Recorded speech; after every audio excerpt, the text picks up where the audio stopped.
Salut à tous, aujourd'hui on va parler d'Europa Park de la saison 2024, mais aussi de ce qui va venir en 2025. The party!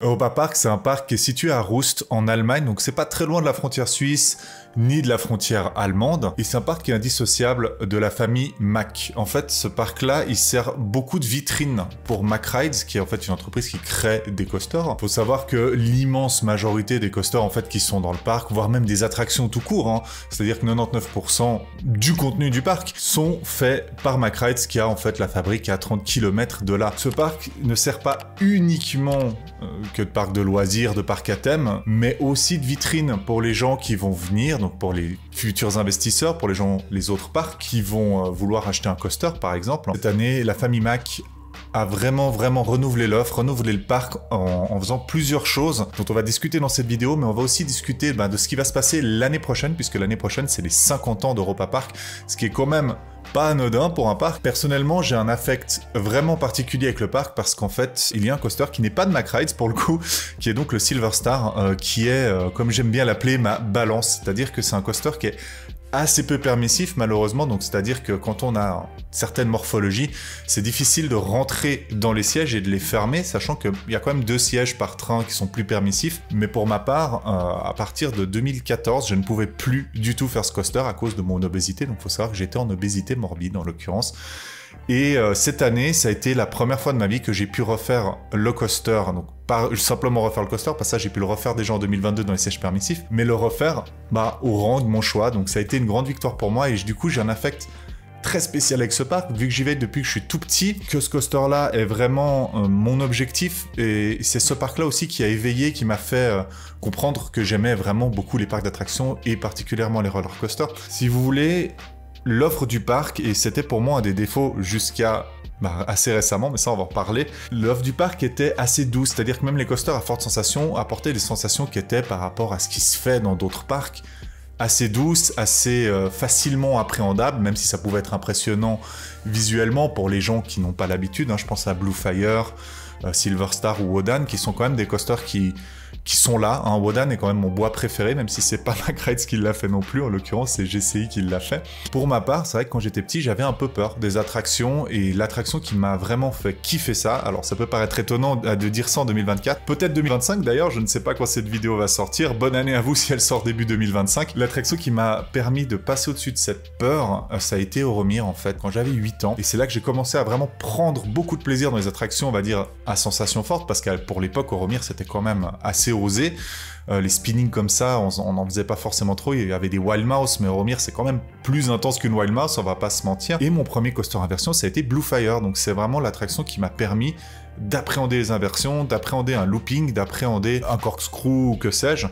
Et du coup, c'est ça qui m'a vraiment mis le pied à l'étrier en fait, pour ensuite vraiment kiffer de ouf comme je le fais maintenant, les sensations fortes. Mais c'est vrai que quand on est quelqu'un comme moi qui cherche un peu plus des sensations, on va dire intenses, Europa Park manquait un petit peu de ça. Voilà, au fil des années, ils n'avaient pas eu d'énormes nouveautés comme il y a eu cette année avec Voltron, qui apportent des vraies sensations fortes. On va aussi se concentrer, et dans un premier temps, on va plutôt faire ça sur 2024, sur les nouveautés, sachant qu'il y a quand même eu Voltron, donc qui est un immense coaster. Je pense que ça se voit que j'ai dû apprécier au vu de comment je suis habillé, mais pour ceux qui ont la flemme de voir tout mon laïus sur Voltron pour expliquer le coaster et ainsi de suite, en fin de vidéo, je vous mettrai ma réaction à chaud que j'ai pu filmer pendant le tour du coaster, et vous verrez, je pense que c'est assez explicite. Oh la vache!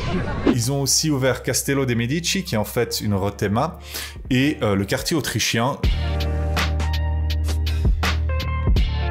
On va commencer cette vidéo en allant de ce que moi je juge le moins intéressant, en allant vers le plus intéressant. Donc on va commencer par parler de Castello dei Medici, qui est une Rotema de Geisterschloss, donc qui est le train fantôme situé dans le quartier italien d'Europa Park. Personnellement, j'aimais beaucoup l'ancien train fantôme, mais c'est vrai qu'il commençait à être un petit peu vieillot et vétuste. Donc je pense que c'était vraiment une bonne idée de rethématiser, de remettre un coup de frais dans ce train fantôme. Ça a été assez peu annoncé de la part du parc, hein, que ça a été refait. C'est vrai que c'est plutôt les gens qui sont insiders qui en ont parlé et les gens qui sont particulièrement attachés à Europa Park. Mais voilà, l'attraction a été refaite. Et personnellement, j'ai beaucoup aimé. Je la trouve plus sobre qu'avant, c'est-à-dire que les scènes sont un peu moins fouillies, peut-être un peu plus travaillées. Il y a toujours du détail, il y a toujours des petites idées qui sont chouettes, il y a du renouveau, et c'est moins une copie de Disney qu'avant, c'est-à-dire il n'y a plus les têtes qui chantent comme dans Phantom Manor à Disney, il n'y a plus ce genre de choses qui font des parallèles. En fait, pour moi, le parc est vraiment en train de se détacher de plus en plus de Disney, comme ils l'ont fait avec Piratoni Batavia, qui a dû être refait aussi il y a quelques années. Et je trouve que c'est très bien parce que ça donne vraiment une identité, en fait, au parc actuel, qui est leur marque de fabrique à eux et pas celle d'un autre ou une copie d'un autre parc. Donc ça, c'est le top du top.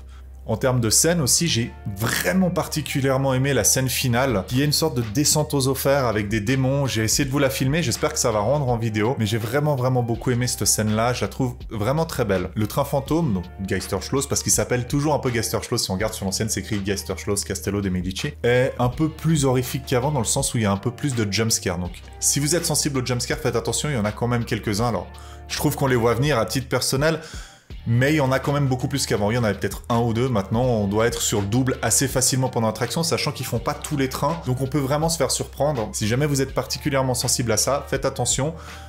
C'est un peu plus jumpscare qu'avant. Dans l'ensemble, je trouve l'attraction un petit peu moins kitsch, un petit peu moins désuète qu'avant. Je la trouve vraiment beaucoup plus au goût du jour, plus travaillée, donc c'est une grande réussite pour moi. Pour ce qui est du ride system, on est resté exactement sur le même. Alors, peut-être que quelqu'un de plus expérimenté ou qui va vraiment beaucoup plus régulièrement à Europa Park que moi j'y vais 1 à 2 fois par année, mais quelqu'un qui a un pass et qui va vraiment très régulièrement saura mieux vous dire ça que moi, ou si vous le savez, vous pouvez le dire en commentaire, mais pour moi, niveau ride system, c'est tellement le même que même les mouvements des nacelles, des wagons, sont les mêmes. Je peux me tromper là-dessus, mais en tout cas, on est sur quelque chose d'extrêmement proche en termes de sensation. C'est pas du tout une attraction sensation, hein, c'est un dark ride horrifique. On est vraiment littéralement sur la même chose qu'avant. Petite mention spéciale à la licorne qui est dans la scène du bal, qui m'a fait personnellement beaucoup rire. L'une des autres grandes nouveautés de cette année, et là on parle quand même d'un quartier complet, c'est le quartier autrichien. Il faut savoir que le quartier autrichien, il a eu un immense incendie le 19 juin 2023 qui a complètement ravagé le quartier. Ça a détruit 3 attractions, donc concrètement une balade dans la caverne au diamant, qui était une petite grotte scénique, l'Alpen Express, qui était un coaster Powerhead de chez McRae, que personnellement j'aimais beaucoup, c'était le coaster de mon enfance, donc fatalement ça m'a beaucoup atteint, ainsi que le Flume. Le Flume et l'Alpen Express, ils passaient les deux dans la grotte au diamant, qui était un endroit que j'aimais beaucoup, il y avait de l'odorama, il y avait une musique vraiment très particulière, et c'est vrai que c'est des images qui personnellement m'ont beaucoup touché, c'est une partie de mon enfance à quelque part qui est morte à ce moment-là, et savoir qu'on reverra plus jamais ça depuis cet incendie, c'est quelque chose qui m'a vraiment atteint, je le cache pas. Et du coup, j'étais vraiment très curieux d'aller voir ce qu'ils ont fait de nouveau, sachant qu'ils ont vraiment fait quelque chose d'extrêmement différent. Donc ils sont pas du tout repartis sur l'idée de la grotte, ils sont partis sur l'idée un peu des montagnes autrichiennes, pourquoi pas, hein. Et l'Alpen Express a été refait quasi à l'identique, juste un tout petit bout de rail sur la fin qui est pas le même, et les trains sont pas les mêmes, mais on va revenir là-dessus. Et le Flume a été refait complètement à l'identique. La grosse nouveauté, c'est vraiment cette nouvelle zone, ce nouveau décor qui met en scène les Yomis, qui sont des sortes de petits lutins, de petits gnomes tout mignons, et aussi un trail qui se passe dans la zone du quartier autrichien et qui sillonne sur les hauts des montagnes de la zone, l'Alpen Express et le Flume. Le trail, on a essayé de le faire, on était sur un jour où il pleuvait beaucoup et je vous déconseille vivement de le faire quand il pleut parce que, alors, ça peut glisser mais c'est pas tant ça le souci. Le problème c'est qu'en général le trail ça consiste en un chemin qui monte et ensuite on va faire un petit toboggan qui va nous ramener en bas pour aller sur un autre chemin qui monte, ainsi de suite. C'est super chouette, on a des vues magnifiques sur les attractions, franchement. J'ai rien à redire de négatif là-dessus, j'ai beaucoup aimé. Par contre, les toboggans, quand ils sont mouillés, ils sont dangereux. Et là, faut dire les choses très clairement. J'étais avec des personnes qui sont un peu jetées dans les toboggans. Et en fait, si vous voulez, l'arrivée, elle va de côté comme ça. Et on peut complètement tomber par terre. Et quand c'est mouillé, on glisse vraiment vite. Et il y a des gens qui se sont tombés par terre et qui se sont fait mal. Donc ce serait bien, de la part du parc, peut-être de mettre un sol mou juste en dessous. Pourquoi pas, pour qu'on se fasse pas mal au cas où on arrive trop vite. Moi, je l'ai fait en dernier quand je suis allé avec... en l'occurrence, je suis allé à Europa Park avec ma famille. Et les gens, les personnes en bas ont pu me prévenir que ça glissait et qu'il fallait que je fasse super gaffe et que je me freine. Même en freinant, j'ai failli me faire mal. Donc faites attention si vous allez à Europa Park, si c'est gelé ou mouillé. faites attention au toboggan, freinez-vous bien dedans. Juste ça. Maintenant, c'est très chouette. Moi, je suis un très gros client des trails, hein. J'adore le Deep in Africa aussi, à Fantasyland. J'adore le fait, en fait, qu'on puisse simplement se balader dans une zone et voir des plans de vue sur un coaster. Alors forcément, moi qui suis un gros nerd des coasters, ça me fait plaisir de voir des plans de vue sur un coaster, mais aussi sur le Flume. Au tout départ, j'avais un peu du mal avec les décors justement du nouveau quartier autrichien, pour être tout à fait honnête avec vous. Et puis c'est en passant du temps dedans que je me suis rendu compte qu'il y avait plein de petits détails. Il y a par exemple, il y a l'ancienne locomotive de l'Alpen Express, ce qui est super chouette, c'est un joli hommage. Il y a un dragon, mais c'est pas le même.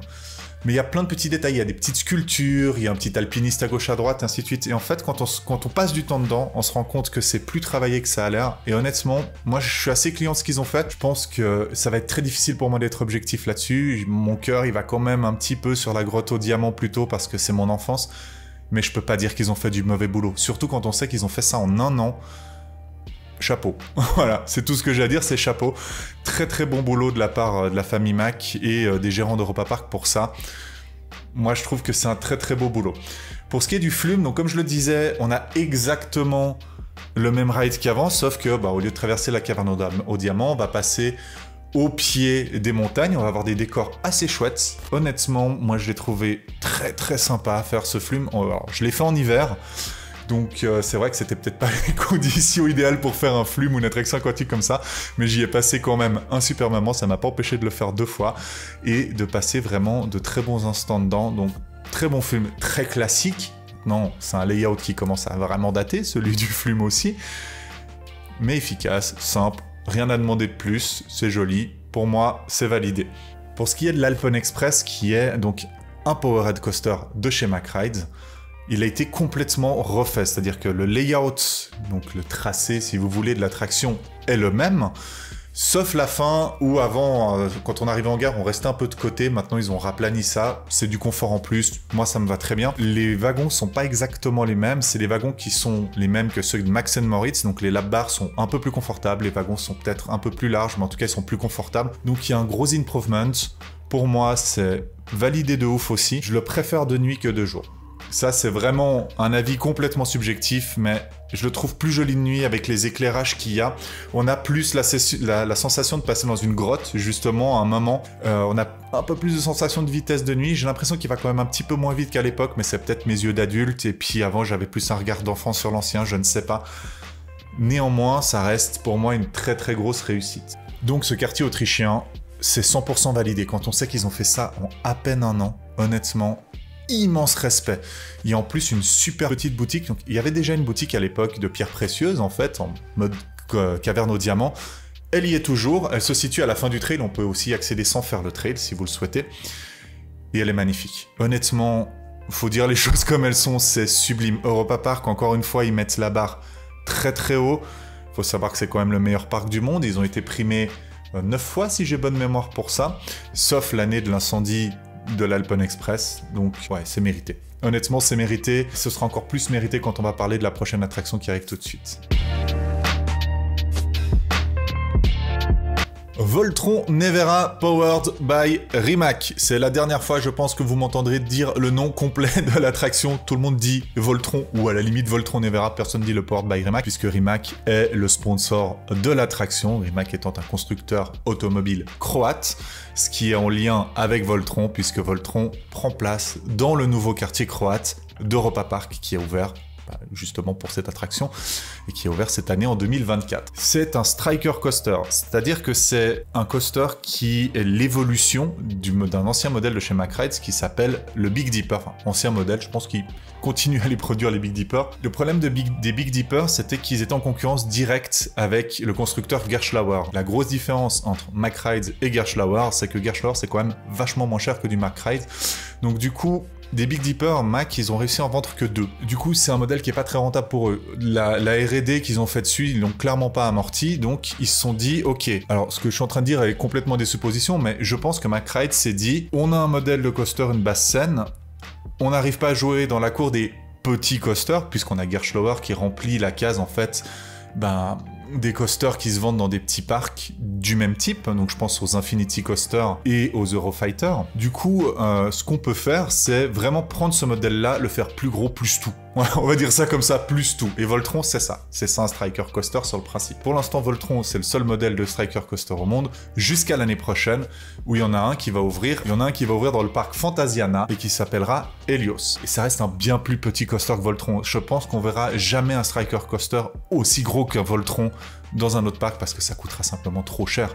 Le truc, c'est un monstre. Il est gigantesque ce coaster. Et c'est vraiment quand on arrive devant qu'on se rend compte à quel point c'est un projet qui est massif, c'est un projet qui a pris des années bien évidemment, mais à quel point c'est un projet qui est complexe et innovant aussi pour Mack Rides. Et c'est vrai que Mack, depuis quelques années, je trouve qu'ils font vraiment un pas en avant dans l'innovation avec des coasters comme RTH ou Voltron bien sûr. Et c'est très bien parce que ça apporte de la concurrence, ça apporte de la diversité et ça c'est quelque chose qui me plaît. Moi je ride des coasters pour avoir des sensations différentes aussi à chaque fois et puis pour découvrir des nouvelles expériences. Et là Voltron, on est servi là-dedans, vraiment.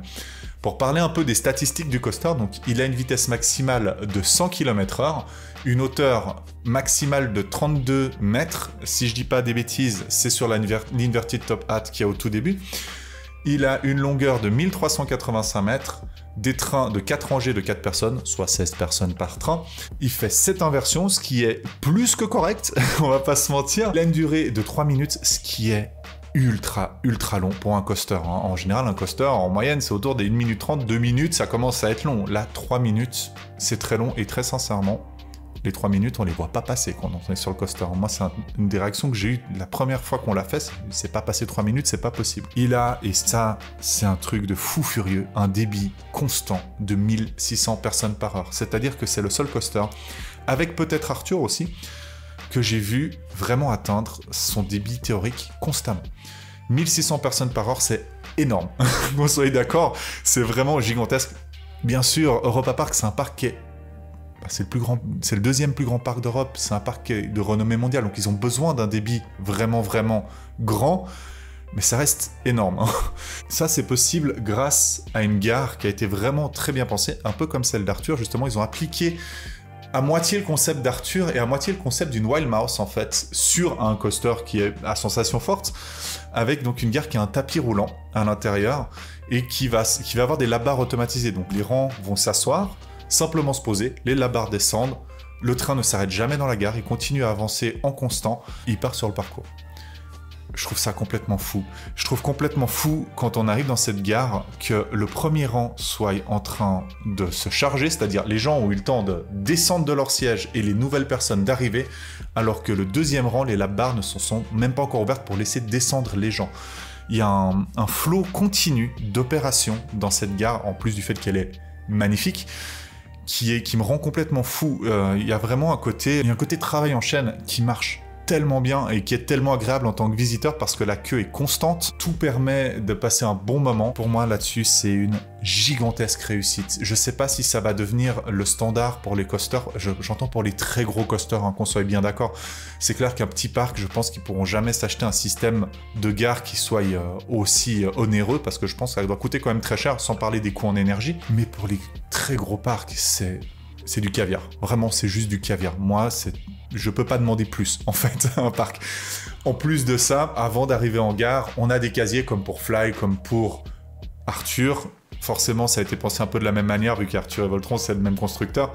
Donc on a des casiers, on pose nos sacs, donc du coup, l'embarquement se fait d'une façon ultra fluide et c'est extrêmement agréable. Je trouve le coaster vraiment particulièrement magnifique. De nuit, mais je pétais les plombs devant, quoi.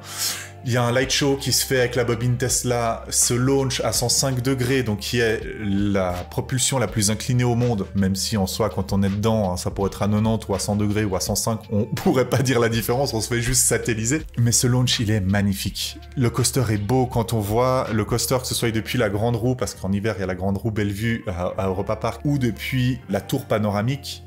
Il est juste sublime. C'est un coaster qui est beau, la zone est sublime. Il n'y a rien qui est loupé. Voilà. Faut dire les choses comme elles sont. Il n'y a rien qui est loupé. C'est un sans faute niveau visuel. Je suis assez sensible au steampunk. Je le cache pas non plus. Mais là, on est quand même sur quelque chose de particulièrement beau et de particulièrement travaillé avec plein de petits détails à gauche, à droite. 10 sur 10. Rien à dire de plus. Le seul petit bémol niveau théma pour moi, et c'est un des défauts d'Europa Park, donc les fans d'Europa Park vont peut-être m'en vouloir quand je vais dire ça, mais il y a des animatroniques, que ce soit dans le quartier croate, pas très loin de la boutique de glace, ou dans la queue de Voltron, et je trouve qu'ils sont en retard sur les animatronics. Quand on voit ce que font Disney ou Universal actuellement, je compare ce qui est comparable pour moi. Europa Park, même s'ils ont sûrement pas le même budget qu'un Disney Universal, ils doivent quand même être un petit peu en dessous. Ils ont quand même la même aura et les mêmes objectifs, et je trouve qu'en termes d'animatronics, là, il y a un petit cran de retard. C'est le seul défaut, mais je chipote parce que c'est quand même très loin d'être moche à regarder, hein. Mais c'est le seul petit défaut. Ça sort pas de l'immersion, mais on est quand même en train de se dire, ouais, c'est dommage, voilà. C'est juste dommage. Peut-être qu'ils vont évoluer, peut-être qu'ils vont réussir à les reprogrammer au fil des saisons, on verra, mais à l'heure actuelle et en l'état, je trouve que c'est le seul petit bémol qu'on peut mettre sur Europa Park en général, mais surtout sur cette attraction. Pour revenir dans le positif, quand on fait la queue, donc à partir du moment où on rentre dans le bâtiment, au plafond, il y a des bobines Tesla qui font de la musique. Alors, j'y suis allé en Halo Winter et pendant la Winter Season, donc j'ai eu la chance de pouvoir entendre le thème de Voltron avec les bobines Tesla.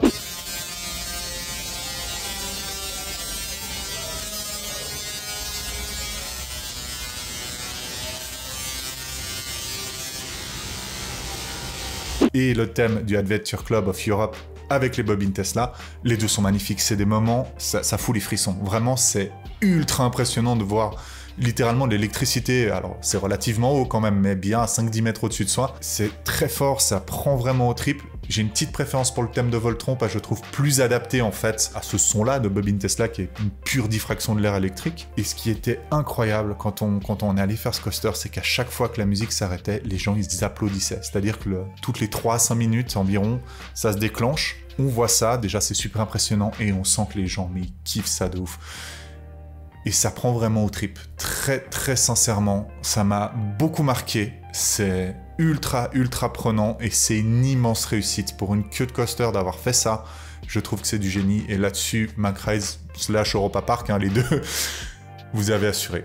Vous avez pleinement assuré. Petit détail, mais qui est très important et qui est aussi inhérent au parc, il y a un siège test à l'entrée. Il faut savoir que l'attraction est particulièrement permissive pour ceux qui sont déjà allés à Europa Park et qui, comme moi, ont eu ou ont un gabarit peu conventionnel. Il faut savoir que les sièges de Voltron sont tous les mêmes que les sièges permissifs de Blue Fire, c'est-à-dire que c'est des sièges qui ont une ouverture qui est dingo.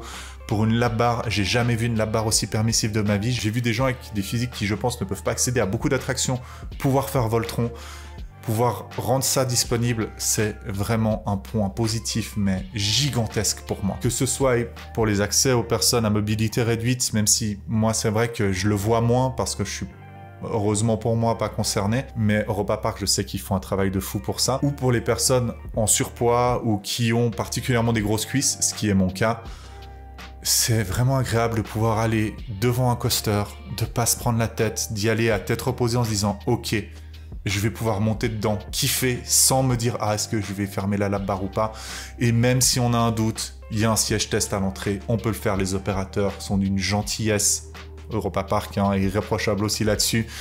Et il faut savoir que dans tout le parc, dès qu'il y a une attraction qui est un peu touchy, donc Rodan, Silver Star, Blue Fire, Voltron, il y a un siège test à l'entrée. Et ça, c'est vraiment un confort et quelque chose qui est pour moi indispensable pour un parc de ce calibre-là. Surtout pour le Silver Star qui est assez peu permissif.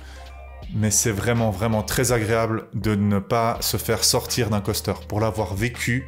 Et je pense que toutes les personnes qui sont en surpoids et qui aiment les parcs d'attractions ont dû le vivre une fois dans leur vie. C'est quelque chose que je souhaite vraiment à personne. C'est très agréable de pouvoir arriver devant le coaster, s'asseoir, que l'opérateur il nous dit non, ok, c'est chiant, c'est pas un bon moment à passer, mais c'est quand même vachement moins traumatisant que de se faire sortir de la gare par les opérateurs, même si les opérateurs sont super sympas en gare. Donc merci aux parcs qui font ça, merci au Europa Park de le faire, parce que c'est toujours très agréable. Pour ce qui est des sensations, parce que Voltron, au final, c'est un immense coaster, mais qu'est-ce que ça vaut? C'est ça qui nous intéresse. Je vais le dire en 3 secondes, c'est monstrueux. Voilà. Il y a 1001 éléments, ils sont tous intéressants, il y en a des innovants, des moins innovants. Je vais un peu spoiler le coaster, donc si vraiment vous voulez pas, si vous avez réussi à pas vous spoiler le coaster jusque-là, bravo à vous, parce que moi j'ai eu beaucoup de mal à pas me spoiler la première partie. Vous pouvez aller plus loin dans la vidéo, il n'y a aucun souci. À partir de maintenant, je vais vraiment parler du layout, je vais parler un peu plus en détail de ce qui se passe, donc si vous voulez pas spoiler, je vous invite à aller un petit peu plus loin dans la vidéo. Bien sûr, là, les 3/4 du coaster sont en extérieur, donc ce que je vais spoiler, c'est surtout la petite partie au début qui se passe en intérieur et qui est un petit peu cachée. Le coaster, quand on quitte cette gare que, je vais le redire, mais que je trouve incroyable, il commence par un tout petit dark show. Hein. Donc il y a Nikola Tesla qui nous fait coucou, qui dit un truc. Alors, selon quand on passe en allemand, en anglais ou en français, ce qu'il nous dit, on l'entend qu'à moitié parce que c'est assez bruyant quand même. Il y a des bruits d'électricité tout autour. C'est plein d'arcs électriques. Donc c'est pas des vrais arcs électriques en l'occurrence. Là, c'est des sortes de projections sur des tentures. C'est magnifique. Et le train s'arrête. J'ai vu que sur certains POV, des fois les portes étaient ouvertes. Moi, à chaque fois que je l'ai fait, les portes étaient fermées. Donc on ne voit plus ce qui se passe après, même si on se doute bien qu'il y a le vertical launch derrière. Et le train, en fait, va vibrer et faire des bounces. Et c'est vraiment très très chouette. C'est un petit élément, hein. C'est presque anecdotique. Mais ça met dans l'ambiance. On se dit, ok, maintenant c'est parti. On va vraiment prendre cher. Le coaster, il nous chauffe un petit peu. Et puis on va y aller. Les rails se reposent, on les entend se loquer. Quand on est au premier rang, on voit même les rails qui se réassemblent ensemble. Donc c'est juste magnifique. Et ensuite, c'est parti. Vertical launch, qui marche très bien. On va pas se mentir. On se fait satelliser, on comprend plus où on est. Il faut savoir qu'ils ont un petit peu rehaussé les appuis-têtes des sièges aussi pour justement ce launch, parce qu'on est quand même très en arrière. Et pour que ce soit agréable à passer. Le confort, il est à 200%. Il n'y a rien à dire. Pour moi, c'est un des meilleurs sièges de coaster dans lequel j'étais de ma vie. En plus de ça, il est magnifique. Il est tout capitonné. Il est Voltron et Sofa. Authentica qualità. Et voilà. Ensuite, après ce launch, on a un hang time, mais qui est fou furieux. On pend comme une merde pendant un bon moment. Et après, ça tabasse. Le coaster, il nous tabasse. Pas dans le sens négatif du terme, hein, parce que je sais que le coaster était assez peu fluide sur certains trains à l'ouverture. Moi, j'ai pu le faire 8-10 fois. J'ai plus le chiffre exact. J'ai eu que des trains plutôt fluides. Alors, certains chouillent moins que d'autres, mais là, je chipote vraiment. C'était dans l'ensemble très agréable à rider. Alors, sur les extérieurs, faites attention, ça tape pas, mais les mouvements sont quand même beaucoup plus brusques, on va dire ça comme ça, mais ça tape pas non plus. Sur les intérieurs, c'est extrêmement confortable, mais moins intense. Mais on va revenir là-dessus après. Tout le coaster est d'une intensité folle. Tous les éléments sont fous. Les deux Immelmann, ils passent comme une lettre à la poste. La 0G stall, selon à quel moment de la journée on fait, à quel rang on est, elle est plus en stall ou elle est plus en hang-in. Dans tous les cas, elle est incroyable. Quel que soit le rang du coaster, on prend un plaisir de fou. Les airtimes sont complètement dingos. Il y a des éjecteurs qui marchent de fou furieux. La turntable, elle est folle. Le départ en arrière après la turntable, quand on est à l'arrière, vraiment, on a un airtime, on n'existe plus. C'est un vrai 0G, quoi. On flotte à ce moment-là, c'est tellement agréable. En plus de ça, il y a ce nouvel élément qui est une sorte de virage incliné à 90 degrés, qui, quand on est sur le côté gauche, donc vraiment tout à gauche, file un éjecteur, mais de tous les diables. Honnêtement, ce coaster, pour moi, c'est un 10 sur 10. C'est un vrai 10 sur 10. Il n'y a pas beaucoup de coasters qui m'ont mis une claque, mais vraiment aussi violente dans la vie. Et celui-là, quand j'ai fini le premier tour, j'y croyais pas. Je comprenais pas ce qui m'était arrivé. J'ai dû le refaire bien 5 ou 6 fois avant de pouvoir vraiment commencer à analyser le layout, avant de pouvoir avoir un peu moins une énorme décharge d'adrénaline à chaque fois. Et pouvoir me dire, ok, maintenant je vais pouvoir commencer à analyser les rangs, à analyser le layout, quelle sensation se fait, à quel endroit et ainsi de suite. Je pense que pour les gens qui ont l'habitude d'aller que à Europa Park et de ne pas faire d'autres parcs, ça va être vraiment monstrueux pour eux. J'étais avec des gens dans le parc qui ont l'habitude de faire des coasters, d'autres qui en font très rarement, d'autres qui ont peur des coasters. Il y en a qui sont, même dans ces gens-là, il y en a qui ont osé monter dans Voltron. Et ce qui est chouette, c'est que j'ai pu avoir un retour du coup d'un panel de gens qui sont plus ou moins habitués. Tout le monde m'a dit que c'était excellent. Ça, c'était unanime. Je sais que ça a été trop intense aussi pour certaines personnes. Parce que ces gens-là n'avaient jamais fait des coasters aussi violents de leur vie, quoi. Enfin, violents. Aussi intenses, aussi puissants. Et c'est vraiment pour moi le mot qui définit le mieux Voltron, c'est intense. C'est-à-dire que du launch à la turntable, on ne respire pas. Et de la turntable au frein final, on ne respire pas. On prend une claque monstrueuse et ça ne s'arrête pas. Ça s'enchaîne et c'est ultra fluide dans ces enchaînements. Pour moi, Mack Rides, vous avez fait un de vos meilleurs coasters. Alors j'attends de faire Hyperia pour dire que c'est leur meilleur. Voltron est nettement au-dessus d'RTH, même si j'adore RTH en l'occurrence. Mais c'est un monstre. C'est vraiment un monstre. Et si vous aimez les parcs d'attractions, si vous aimez les coasters, il faut absolument que vous fassiez Voltron une fois dans votre vie. Attention cependant, le coaster est très différent entre le matin et le soir, c'est-à-dire qu'à chaud, il est vraiment nettement plus intéressant qu'à froid. À froid, il est sympa. C'est pas un mauvais coaster non plus à froid, mais à chaud, il est monstrueux. Donc je vous conseille soit de prendre une Virtual Line, qui est un peu le système, pas de fast pass, parce qu'il n'y a pas de fast pass à Europa Park, mais de réservation, si vous voulez, d'horaire pour aller faire une attraction. C'est assez dur de les choper pour Voltron, je vais pas vous mentir, mais si vous y arrivez, tant mieux pour vous, vous avez de la chance. Ou alors d'aller le faire à partir de la moitié de l'après-midi, voire fin de journée, et de l'enchaîner peut-être plusieurs fois, même pour bien en profiter à ce moment-là, parce que c'est vraiment pas la même attraction, et c'est vraiment un coaster qui a besoin de chauffer. Donc le matin, courir à Voltron, c'est assez déconseillé. Je vous conseille plutôt d'aller faire plein d'autres petites attractions, d'aller au fond du parc où il n'y a personne, sur l'Alpen Express ou ce genre de choses, qui sont peut-être un peu plus enfantins, un peu plus sympas, et en milieu de journée, fin de journée, vraiment aller profiter de Voltron. En plus de ça, il est pas trop loin du Cancan Coaster, il est pas trop loin d'Euromir, il est pas trop loin du Silver Star, donc si vous aimez ces attractions-là, vu que c'est à peu près dans la même zone, vous pourrez profiter de tout ça aussi, mais faites-le en fin de journée. Pour ce qui est des rangées, personnellement, mon siège préféré, c'est premier rang, tout à gauche. Je trouve que quand on est vraiment sur les extrémités, il y a une amplitude de mouvement qui se fait, qui me rappelle un peu celle d'un wing coaster, sauf que les intensités sont pas du tout celles d'un wing coaster, ça tourne beaucoup plus vite, donc du coup, on se fait beaucoup plus trimballer. Et pourquoi à gauche ? Tout simplement parce qu'à gauche, comme je le disais précédemment, à gauche, il y a ce virage après le second launch, qui est à 90 degrés et qui tourne dans ce sens-là. Donc nous, si on est ce côté-là du coaster, on se fait vraiment éjecter vers le haut. Et là, on prend vraiment un airtime qui est très très puissant. C'est simplement pour ça que c'est mon siège préféré. Là où c'est chouette, c'est si vous faites la single rider pour Voltron, vous serez en général sur la gauche du coaster.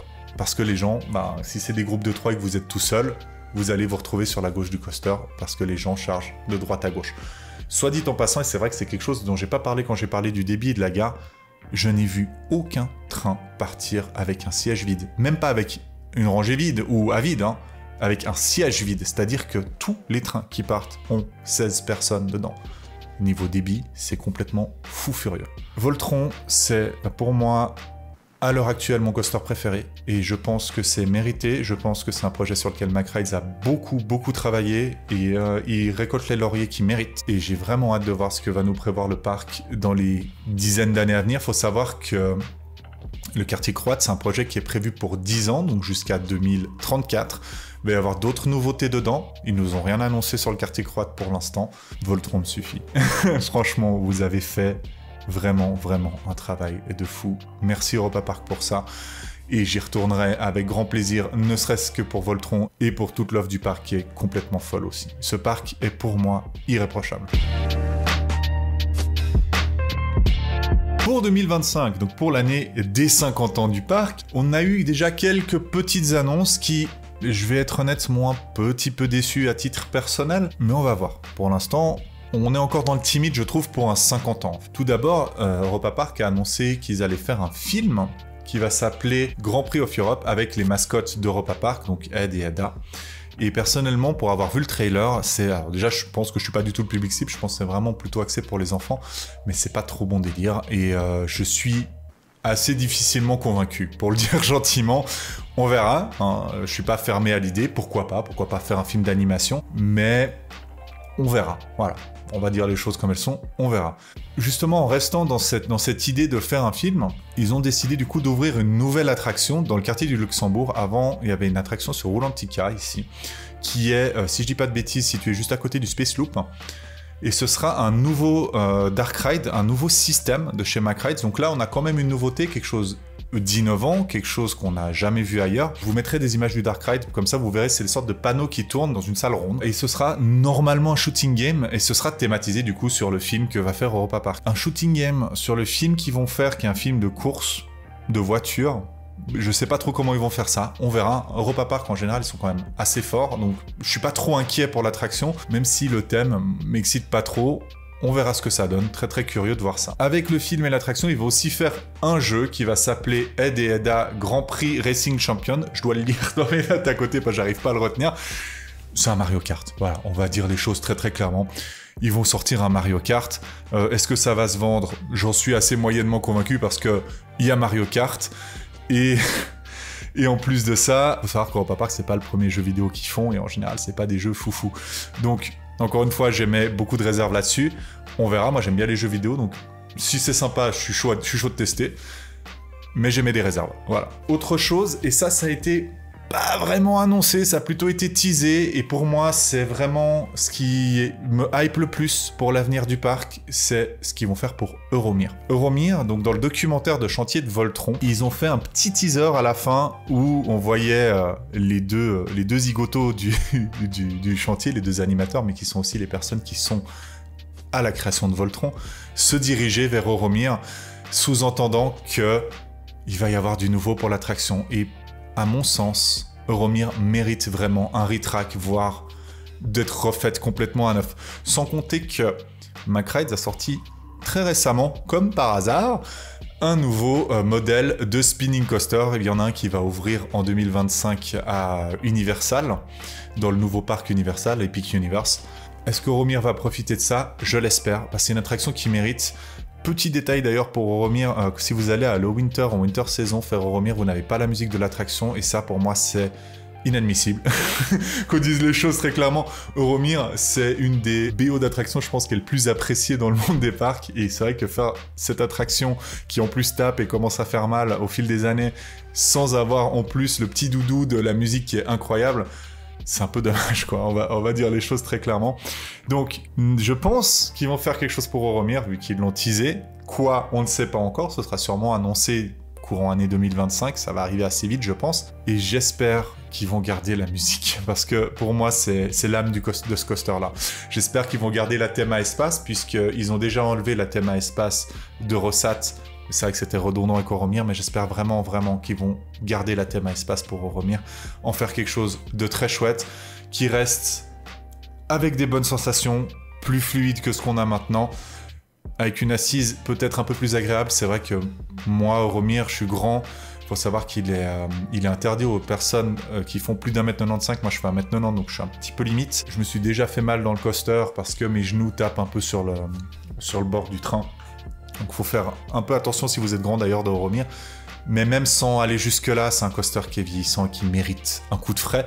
Donc est-ce qu'ils vont garder le même layout ou pas? Est-ce qu'ils vont changer la théma ou pas? Sachant qu'Euromir, à la toute base, c'était pas du tout une théma espace, c'était vraiment une théma russe avec des tours un peu comme les tours du Kremlin, qui étaient magnifiques. Les artworks sont très très beaux. On verra. Quoi qu'il en soit, je suis très curieux de voir ce que va nous proposer Europa Park dans les années qui arrivent, puisque c'est un parc qui nous a bien surpris ces dernières années et qui a beaucoup de ressources pour faire des très belles choses et qui, je pense, est vraiment, vraiment à surveiller dans les années qui arrivent. C'est le meilleur parc du monde, c'est pas moi qui le dis, c'est les experts. Mais c'est aussi, à mon sens, le meilleur parc que j'ai fait, puisque je ne peux rien lui reprocher. À chaque fois que j'y vais, j'y passe un moment de fou furieux. L'hygiène y est irréprochable. On y mange bien, c'est diversifié, c'est gigantesque. Du coup, il y a une offre, il y a tout ce qu'on veut. Il y a à boire et à manger, il y a pour les petits, pour les grands, pour les sensations fortes maintenant avec Voltron. Je n'ai pas fait d'autres parcs qui peuvent prétendre à ce titre-là, en tout cas à titre personnel jusque-là.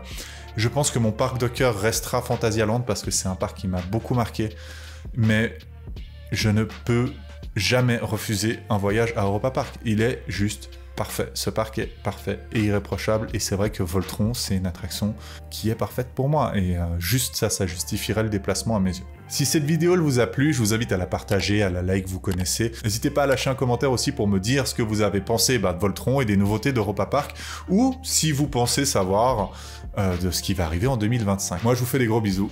À plus!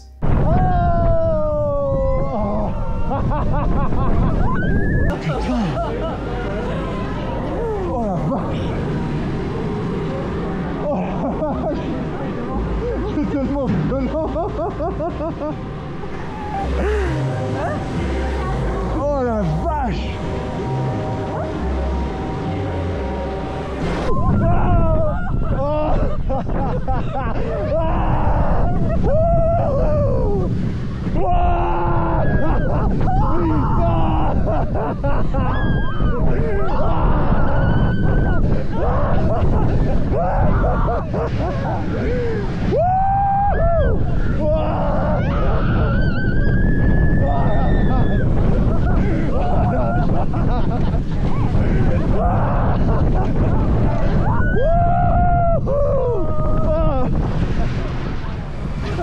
la vache!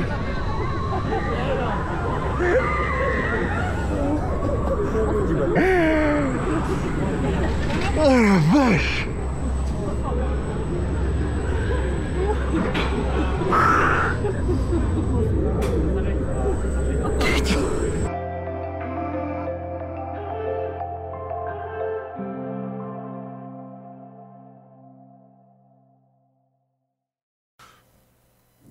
Hop, il est retoté.